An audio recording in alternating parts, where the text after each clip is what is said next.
ಸತ್ತ ಗೆದ್ದನು ಸೋತ. ಒಂದು ಎಲೆಕ್ಷನ್ ಅಂದರೆ ಒಂದು 50-60 ಕೋಟಿ ಬೇಕು.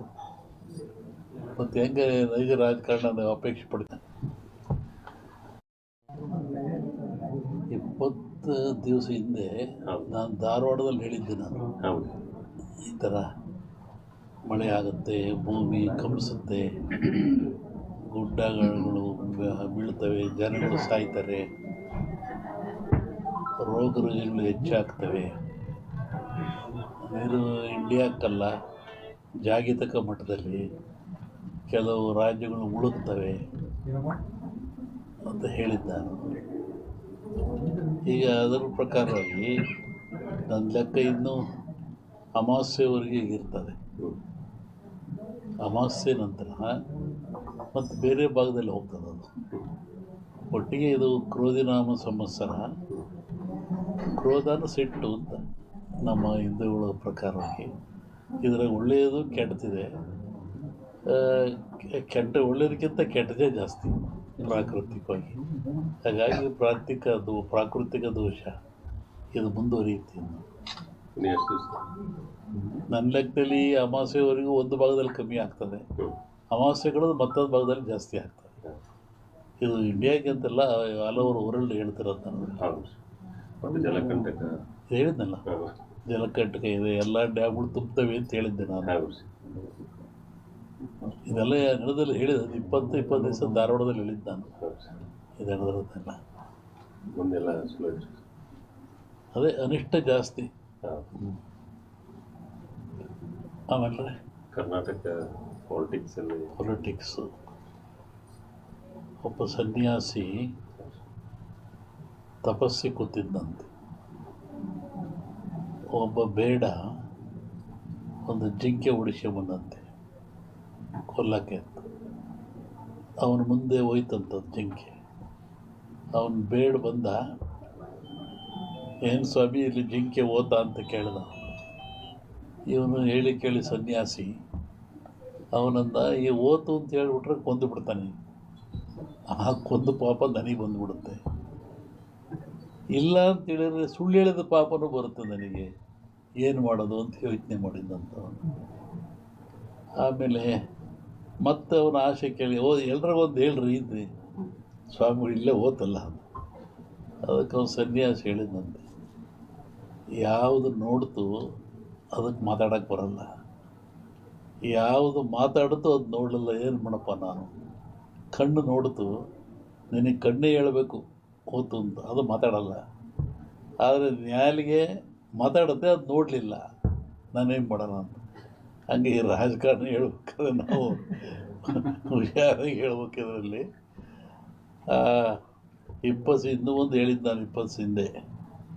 ಮಹಾಭಾರತದ ಸನ್ನಿವೇಶ ತಗೊಂಡು ವೀರನಾಗಿರ್ತಕ್ಕಂಥ ಅಭಿಮನ್ಯುವನ್ನು ಕಾರಣ ಎಲ್ಲ ಸೇರಿ ಆ ಬಿಲ್ಲಿನ ದಾನವನ್ನು ಕಟ್ಟು ಮಾಡಿ ಅವನು ಮೋಸದಲ್ಲಿ ಕೊಲ್ತಾರೆ ಅಂತ.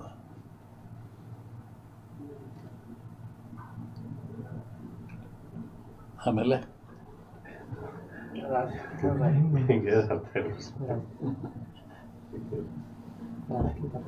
ಸಂಸತ್ನಲ್ಲಿ ಅದನ್ನ ಅಂದಾರ, ರಾಹುಲ್ ಗಾಂಧಿ ಅದನ್ನ ಅಂದಾರ ಸಂಸತ್ನಲ್ಲಿ. ರಾಷ್ಟ್ರ ರಾಜಕಾರಣದ ಬಗ್ಗೆ ಹೇಳೋದಾದ್ರೆ, ಅಲ್ಲೂ ಮಹಾಭಾರತದಲ್ಲಿ ಕೃಷ್ಣ ಇದ್ದ ಅಂತ ಭೀಮಿಗೆ ಗೆದ್ದ, ದುರ್ಯೋಧನ ಸೋತ. ಇಲ್ಲಿ ಕೃಷ್ಣ ಸತ್ತ ಗೆದ್ದನು ಸೋತ. ಒಂದು ಎಲೆಕ್ಷನ್ ಅಂದರೆ ಒಂದು 50-60 ಕೋಟಿ ಬೇಕು. ಮತ್ತು ಹೆಂಗೆ ನೈಜ ರಾಜಕಾರಣ ಅಪೇಕ್ಷೆ ಪಡ್ತೇನೆ. 20 ದಿವಸ ಹಿಂದೆ ನಾನು ಧಾರವಾಡದಲ್ಲಿ ಹೇಳಿದ್ದೆ. ನಾನು ಈ ಥರ ಮಳೆ ಆಗುತ್ತೆ, ಭೂಮಿ ಕಂಪಿಸುತ್ತೆ, ಗುಡ್ಡಗಳು ಬೀಳ್ತವೆ, ಜನಗಳು ಸಾಯ್ತಾರೆ, ರೋಗ ರುಜಿನಗಳು ಹೆಚ್ಚಾಗ್ತವೆ. ನೀರು ಇಂಡಿಯಾಕ್ಕಲ್ಲ, ಜಾಗತಿಕ ಮಟ್ಟದಲ್ಲಿ ಕೆಲವು ರಾಜ್ಯಗಳು ಮುಳುಗ್ತವೆ ಅಂತ ಹೇಳಿದ್ದ ನಾನು. ಈಗ ಅದರ ಪ್ರಕಾರವಾಗಿ ನನ್ನ ಲೆಕ್ಕ ಇನ್ನೂ ಅಮಾವಾಸ್ಯೆವರೆಗೆ ಇರ್ತದೆ. ಅಮಾವಾಸ್ಯೆ ನಂತರ ಮತ್ತು ಬೇರೆ ಭಾಗದಲ್ಲಿ ಹೋಗ್ತದೆ ಅದು. ಒಟ್ಟಿಗೆ ಇದು ಕ್ರೋಧಿನಾಮ ಸಂವತ್ಸರ.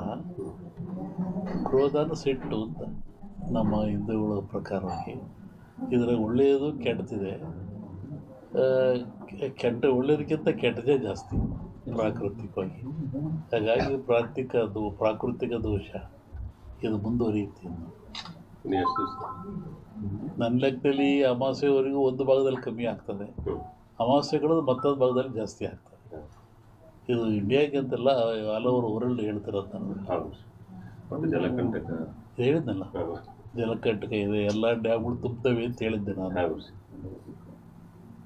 ಇದೆಲ್ಲ ನಡೆದಲ್ಲಿ ಹೇಳಿದ 20 ದಿವಸ ಧಾರವಾಡದಲ್ಲಿ ಹೇಳಿದ್ದು ನಾನು. ಇದು ನಡೆದಿರೋದೆಲ್ಲ ಅದೇ ಅನಿಷ್ಟ ಜಾಸ್ತಿ. ಆಮೇಲೆ ಕರ್ನಾಟಕ ಪೊಲಿಟಿಕ್ಸು. ಒಬ್ಬ ಸನ್ಯಾಸಿ ತಪಸ್ಸಿ ಕೂತಿದ್ದಂತೆ. ಒಬ್ಬ ಬೇಡ ಒಂದು ಜಿಂಕೆ ಉಡಿಸ್ಕೊಂಬಂದಂತೆ ಕೊಲ್ಲಕ್ಕೆ ಅಂತ. ಅವನ ಮುಂದೆ ಹೋಯ್ತಂಥದ್ದು ಜಿಂಕೆ.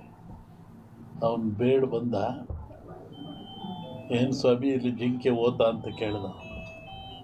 ಇವನು ಹೇಳಿ ಕೇಳಿ ಸನ್ಯಾಸಿ ಅವನಂದ, ಈ ಓತು ಅಂತ ಹೇಳ್ಬಿಟ್ರೆ ಕೊಂದು ಬಿಡ್ತಾನೆ, ಆ ಕೊಂದು ಪಾಪ ನನಗೆ ಬಂದುಬಿಡುತ್ತೆ. ಇಲ್ಲ ಅಂತ ಹೇಳಿದ್ರೆ ಸುಳ್ಳು ಹೇಳಿದ ಪಾಪನೂ ಬರುತ್ತೆ ನನಗೆ, ಏನು ಮಾಡೋದು ಅಂತ ಯೋಚನೆ ಮಾಡಿದ್ದಂತ. ಆಮೇಲೆ ಮತ್ತೆ ಅವನ ಆಸೆ ಕೇಳಿ, ಎಲ್ರಿಗೊಂದು ಹೇಳ್ರಿ ಇದ್ರಿ ಸ್ವಾಮಿಗಳು ಇಲ್ಲೇ ಓತಲ್ಲ. ಅದಕ್ಕೆ ಅವನು ಸನ್ಯಾಸಿ ಹೇಳಿದಂತೆ, ಯಾವುದು ನೋಡ್ತು ಅದಕ್ಕೆ ಮಾತಾಡೋಕ್ಕೆ ಬರಲ್ಲ, ಯಾವುದು ಮಾತಾಡ್ತು ಅದು ನೋಡಲಿಲ್ಲ, ಏನು ಮಾಡಪ್ಪ ನಾನು. ಕಣ್ಣು ನೋಡ್ತು, ನಿನಗೆ ಕಣ್ಣೇ ಹೇಳಬೇಕು ಓತು ಅಂತ, ಅದು ಮಾತಾಡಲ್ಲ. ಆದರೆ ನ್ಯಾಲಿಗೆ ಮಾತಾಡುತ್ತೆ, ಅದು ನೋಡಲಿಲ್ಲ, ನಾನೇನು ಮಾಡೋಣ ಅಂತ. ಹಂಗೆ ಈ ರಾಜಕಾರಣ ಹೇಳ್ಬೇಕಾದ್ರೆ ನಾವು ಹುಷಾರಾಗಿ ಹೇಳ್ಬೇಕಿದ್ರಲ್ಲಿ. ಇನ್ನೂ ಒಂದು ಹೇಳಿದ್ದು ನಾನು 20 ಹಿಂದೆ, ಮಹಾಭಾರತದ ಸನ್ನಿವೇಶ ತಗೊಂಡು ವೀರನಾಗಿರ್ತಕ್ಕಂಥ ಅಭಿಮನ್ಯುವನ್ನು ಕಾರಣ ಎಲ್ಲ ಸೇರಿ ಆ ಬಿಲ್ಲಿನ ದಾನವನ್ನು ಕಟ್ಟು ಮಾಡಿ ಅವನು ಮೋಸದಲ್ಲಿ ಕೊಲ್ತಾರೆ ಅಂತ.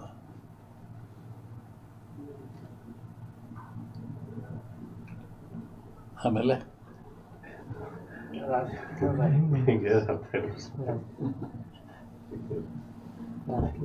ನೀನು ಸಂಸತ್ನಲ್ಲಿ ಅದನ್ನೇ ಅಂದಾರಲ್ಲ, ರಾಹುಲ್ ಗಾಂಧಿ ಅದನ್ನೇ ಅಂದಾರಲ್ಲ ಸಂಸತ್. ಸ್ವಾಮೀಜಿ, ರಾಷ್ಟ್ರ ರಾಜಕಾರಣದ ಬಗ್ಗೆ ಹೇಳೋದಾದ್ರೆ ಅಲ್ಲೂ ಮಹಾಭಾರತದಲ್ಲಿ ಕೃಷ್ಣ ಇದ್ದ ಅಂತ ಭೀಮಿಗೆ ಗೆದ್ದ, ದುರ್ಯೋಧನ ಸೋತ. ಇಲ್ಲಿ ಕೃಷ್ಣ